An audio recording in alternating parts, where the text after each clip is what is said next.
Good morning all of you. Welcome in the group of Indian institute of management and science. आज हम करने वाले structure of the atom का part 3। इसमें मैं आपको पढ़ाऊंगा रेदरफोर्ड के एक्सपेरिमेंट के बारे में और उन्होंने जो जे थॉमसन का एक्सपेरिमेंट था उसको कैसे फेल किया। तो चलो स्टार्ट करते हैं। सबसे पहले हम रेदरफोर्ड के बारे में पढ़ते हैं। ये रहा Rutherford atomic model. Sorry, Rutherford atomic model. Rutherford atomic model ने जो जे थॉमसन का जो एक्सपेरिमेंट था वो फेल हो गया था। वाई ऐसा क्यों हुआ? बिकॉज ऑफ रेदरफोर्ड की वजह से हुआ था कि उन्होंने बताया कि जो प्लम पडिंग मॉडल था, मैंने आपको बताया था जो प्लम पडिंग मॉडल था उसमें क्या हो रहा था कि जो कैथोड रेस निकल रही थी उनके अंदर कुछ ना कुछ काइनेटिक एनर्जी थी। और पिछले लेक्चर में बताया था मैंने। और वहां पर हमने एक पेडल लगा रहा था, वो घूम रहा था, ऐसे छोटा सा पेडल था। तो वो एक्सपेरिमेंट एक बार आप जाकर के पिछले पार्ट में देखिए। Fail to explain certain experimental result associated with the atomic structure. J Thomson ने बताया था कि जैसे मान लो, जैसे हमारे पास एक तरबूज होता है। उन्होंने कहा था कि ये जो मॉडल है atom is in a spherical shape, मतलब एटम जो है स्पेरिकल शेप में है, पॉजिटिव पॉजिटिव चार्ज है इसके अंदर बहुत सारा। और साथ में इलेक्ट्रॉन्स भी हैं। जैसे मान लो एक खीर है, हमने खीर खाई है, उसके अंदर बहुत सारे चावल होते हैं। चावल चावल क्या है? एक पॉजिटिव चार्ज है, ठीक है। और उसके अंदर जो काजू बादाम किशमिश है वो क्या है? इलेक्ट्रॉन है। उन्होंने बताया था कि जो एटम है वो स्पेरिकल शेप में है। जैसे तरबूज होता है, जैसे हम एक तरबूज है पूरा, उसको हम आधे से ऐसे काट दें और उसको ऐसे करके देखें हम ऊपर से, तो उसके अंदर हमको जो रेड रेड दिखता है वो तो क्या है? प्रोटॉन्स। वो क्या है? प्रोटॉन्स, पॉजिटिव चार्ज, ठीक है। और जो उसके अंदर बीज है काले काले कलर के, वो क्या है? इलेक्ट्रॉन्स। उन्होंने बताया था कि मतलब जो प्रोटॉन्स और इलेक्ट्रॉन्स है उन दोनों का जो मतलब अगर 10 प्रोटॉन्स है उसके अंदर तो 10 ही इलेक्ट्रॉन्स है। इट मीन्स वो कहना चाह रहे थे number of protons is equal to number of electrons in J Thomson model. उन्होंने ये बोला था जे थॉमसन मॉडल के अंदर, ठीक है। लेकिन जो इर्नेस्ट रेदरफोर्ड आए थे उन्होंने जो है इस एक्सपेरिमेंट को फेल कर दिया था। उन्होंने इस ऐसा क्यों किया? क्योंकि जब उन्होंने अपना मॉडल दिया, वो जो है रिसर्च करते थे, वो जो है डिस्कवरीज करते थे। कौन? रेदरफोर्ड। उनकी जो है उनके पास जो है बहुत पैसा था, ये बहुत रिच थे, तो ये अपनी डिस्कवरीज करते थे। लाइक एन रेडियो एक्टिव, जो रेडियो एक्टिव सब्सटेंस होते हैं उनके ऊपर डिस्कवरीज करते थे। तो इन्होंने जो है इसके ऊपर भी डिस्कवरी की। तो डिस्कवरी में इन्होंने क्या बताया, पहले हम वो पढ़ते हैं। Rutherford alpha particle scattering experiment, ये पढ़ते हैं। Rutherford conducted an experiment by bombarding a thin sheet of gold। उन्होंने एक thin sheet ली गोल्ड की, thin sheet of gold की thin sheet ली with alpha particles and then study the trajectory of these particles after their interaction with the gold foil। और उन्होंने study करी कि जो अल्फा पार्टिकल्स हैं वो जो है टकरा रहे हैं गोल्ड सी से कुछ टकरा रहे हैं, कुछ उसके आर पार जा रहे हैं। वो भी मैं एक्सपेरिमेंट आपको समझाऊंगा पूरे अच्छे से। Rutherford in his experiment directed high energy streams alpha particles from a radio active source. उन्होंने देखा कि जो अल्फा पार्टिकल्स हैं वहां से जो एनर्जी निकल रही है रेडियो एक्टिव सोर्स से, और वो थिन शीट पर जाकर के डायरेक्टेड टकरा रही है। In order to study the deflection caused to the alpha particle, he placed a fluorescent। और उन्होंने देखा कि जो जो उसको चीरते हुए जा रहे हैं, जो सीट के आर पार निकल रहे हैं, उससे पीछे देखने के लिए उन्होंने क्या किया, एक फ्लोरोसेंट स्क्रीन लगाई। किसकी? जिंक सल्फाइड की एक सर्कुलर फ्लोरोसेंट स्क्रीन लगाई, जिससे उनको पता लग सके कि इसके ऊपर कुछ टकरा रहा है। The thin gold foil Rutherford made certain observation that. तो उन्होंने कुछ सर्टेन ऑब्जर्वेशन की और वहां से क्या दिया? थॉमसन एटॉमिक मॉडल दिया उन्होंने, ठीक है। तो उसकी ऑब्जर्वेशन क्या रही थी? Most of the space is, और उन्होंने देखा था कि जो अधिकतर स्पेस है वो जो है एम्प्टी है। एटम के अंदर अधिकतर स्पेस जो है एम्प्टी है। क्यों? क्योंकि उसके अंदर से क्या निकल रहे थे? अल्फा पार्टिकल्स जो है बाहर निकल रहे थे। Positive charge in an atom is not uniformly distributed. ये मैं अब नेक्स्ट स्लाइड में आपको सब समझाता हूँ ये बात क्या हुई थी, और इसको अच्छे से पढ़ लेना, ये जो आपके काम आएगा नोट्स में लिखते टाइम। नेक्स्ट स्लाइड खोलते हैं और पढ़ते हैं रेदरफोर्ड एक्सपेरिमेंट। ये देखो, ये आपको इमेज दिखाई दे रही है। तो उन्होंने ये जो है क्या लिया था, एक रेडियो एक्टिव सब्सटेंस लिया था इसके अंदर, ये जो है यहाँ पर रेडियम लिया था, ये लगा लो रेडियम सब्सटेंस, जो कि एक रेडियो एक्टिव सब्सटेंस है। कौन सा सब्सटेंस है? Radio active, radio active, sorry अच्छे से लिखा है, रेडियो एक्टिव सब्सटेंस लिया था इन्होंने, ठीक है। और जो सब्सटेंस यहाँ पर रेडियम लिया था, और सोर्स ऑफ मतलब ये एनर्जी का सोर्स था, यहाँ से जो है अल्फा पार्टिकल्स निकल के, ये जो क्या थी, थिन गोल्ड शीट थी, थिन गोल्ड फॉइल थी, यहाँ पर अल्फा पार्टिकल्स इससे आर पार जा रहे थे, जो कि कहाँ टकरा रहे थे, फ्लोरोसेंट स्क्रीन। फ्लोरोसेंट स्क्रीन कौन सी थी? जिंक सल्फाइड की। कौन सी? जिंक सल्फाइड की थी। और नोट्स में एक बार पढ़ लेना अच्छे से। और ये कैसी थी? सर्कुलर थी।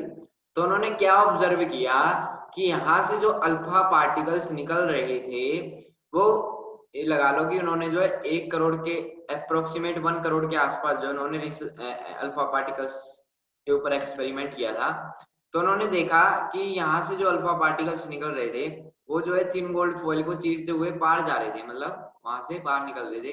तो इट मीन्स वहां पर कुछ ना कुछ लॉट ऑफ, ज्यादातर स्पेस एम्प्टी था, तभी तो उन्होंने बोला most of the space in an atom is empty. और उन्होंने ये भी बोला कि source of alpha particles were deflected by the बोल्सिट बाय स्मॉल एंगल्स, कि मतलब जो सोर्स था ना अल्फा पार्टिकल्स, वो अधिकतर जो स्मॉल एंगल से जो है साइड में निकल रहा था, साइड में निकल रहा था। जैसे यहाँ पर ये साइड में रे टाइप दिख रही है आपको, तो ऐसे ऐसे कुछ अल्फा पार्टिकल्स जो है अपनी पोजीशन को बदल रहे थे। तो यूनिफॉर्मली डिस्ट्रीब्यूटेड नहीं थे, मतलब एक ही जगह यूनिफॉर्मली, मतलब कि एक ही जगह डिस्ट्रीब्यूटेड नहीं थे, जैसे कैथोड रे जा रही थी, तो ये जो है अलग अलग हो जा रहे थे। The positive charge in an atom is constructed in very small volume, और जो पॉजिटिव चार्ज था एटम के अंदर, वो जो है बहुत स्मॉल वॉल्यूम, मतलब उसने बहुत छोटा एरिया कवर कर रखा था। Very few of the alpha particles were deflected back, और उन्होंने ये भी देखा कि कुछ पार्टिकल्स जो है यहाँ से टकरा करके वापस आ रहे थे 180 डिग्री के एंगल के। इट मीन्स कि जो इन्होंने जो रेदरफोर्ड ने जो एक्सपेरिमेंट दिया, ठीक है, उसके अंदर इन्होंने क्या देखा कि जो कुछ अल्फा पार्टिकल्स हैं वो जो है वापिस आ रहे थे। ऐसा क्यों हो रहा था? वाई? तो जो अल्फा पार्टिकल्स हैं, जो अल्फा पार्टिकल्स हैं, अल्फा पार्टिकल्स, उनका मास जो है कितना है, ये लगा लो उनका +2 चार्ज है, ठीक है। इट मीन्स आप ये समझ सकते हो, जैसे हीलियम है, हीलियम, हाइड्रोजन हीलियम, तो इसके बाद 2 प्रोटॉन है और 2 इलेक्ट्रॉन है, ठीक है, और 2 ही न्यूट्रॉन है। तो इन्होंने क्या देखा कि जो 2 प्रोटॉन 2 न्यूट्रॉन, तो ये जो इलेक्ट्रॉन है, ये तो इसके ऑर्बिट के ऊपर है, हम इसको हटा देते हैं, तो इसका टोटल मास कितना हुआ?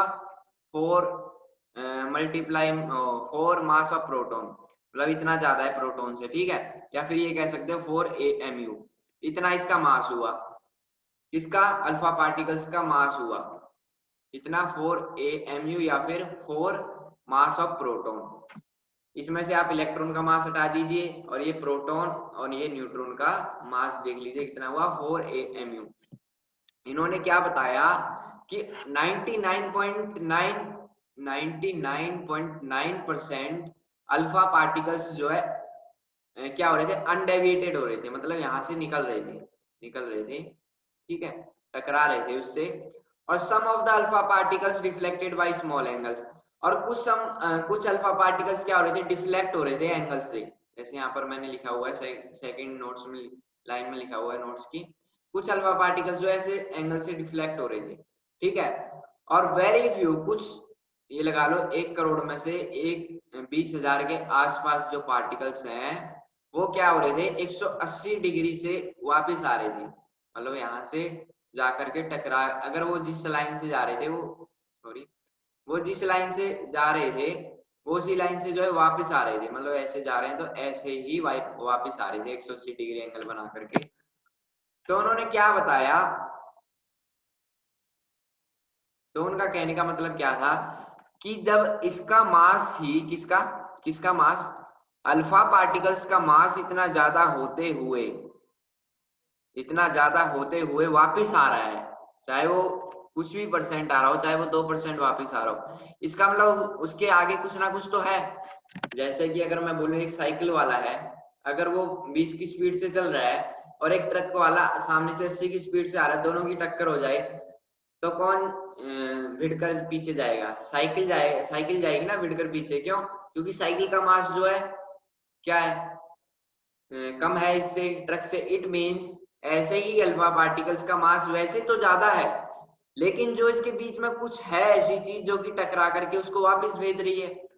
तो उन्होंने क्या हिसाब लगाया यहाँ से कि यहाँ पर कुछ ना कुछ, उससे आगे हमको पता लगा कि कुछ ना कुछ और भी है। प्रोटॉन इलेक्ट्रॉन का हमको पता लग गया था, प्रोटॉन का हमको पता लग गया था, थर्ड हमारे पास क्या रह गया, न्यूट्रॉन। तो यहाँ से हमको पता लगा कि कहीं ना कहीं न्यूट्रॉन भी है, कुछ ना कुछ ऐसा पार्टिकल्स भी है जो कि प्रोटॉन से हैवी है। क्या है? प्रोटॉन से हैवी है। एक बार मैं दोबारा समझाता हूँ आपको स्लाइड में।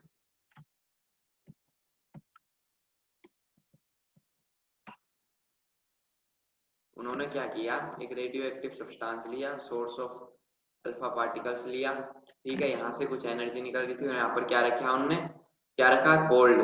गोल्ड थिन गोल्ड फॉइल रखी, थिन गोल्ड फॉइल रखी, थिन फॉइल, गोल्ड फॉइल। तो उन्होंने क्या नोट किया, और यहाँ पर क्या रखा, सर्कुलर फ्लोरोसेंट स्क्रीन रखी, सर्कुलर फ्लोरोसेंट स्क्रीन, जो कि किसकी थी, जिंक सल्फाइड, जिंक सल्फाइड, ठीक है। और यहाँ से जो सब्सटेंस था, जो रेडियो एक्टिव सब्सटेंस था, कौन सा सब्सटेंस था रेडियो एक्टिव, वो क्या था, रेडियम था, ठीक है। तो यहाँ से जो अल्फा पार्टिकल्स जा रहे थे, 99.9% पार्टिकल्स जो है इससे टकरा रहे थे, मतलब इससे आर पार जा रहे थे। और कुछ पार्टिकल्स जो है क्या हो रहे थे, एंगल को डिफ्लेक्ट करते हुए जा रहे थे, मतलब छोटा सा इस एंगल जो डिफ्लेक्ट हो रहा था और वो साइड में टकरा रहे थे। और कुछ अल्फा पार्टिकल्स जो है ऐसे जा रहे थे सीधे और ऐसे ही वापस आ रहे थे 180 डिग्री एंगल से, 180 डिग्री एंगल से।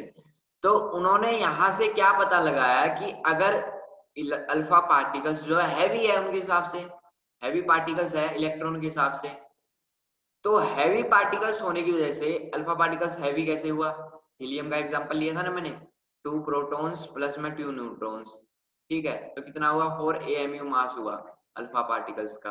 अल्फा पार्टिकल्स जो है मैक्स 4 गुना ज्यादा है मास ऑफ प्रोटॉन से, 4 गुना ज्यादा है मास ऑफ प्रोटॉन से। तो उन्होंने क्या देखा कि मतलब ये टकरा कर जो है वापिस आ रहे हैं, कुछ परसेंटेज जो है टकरा करके वापिस आ रहे हैं। तो ऐसा क्यों हो रहा होगा, क्यों क्यों हो रहा होगा, क्योंकि वहां पर कुछ ना कुछ हैवी पार्टिकल्स होगा।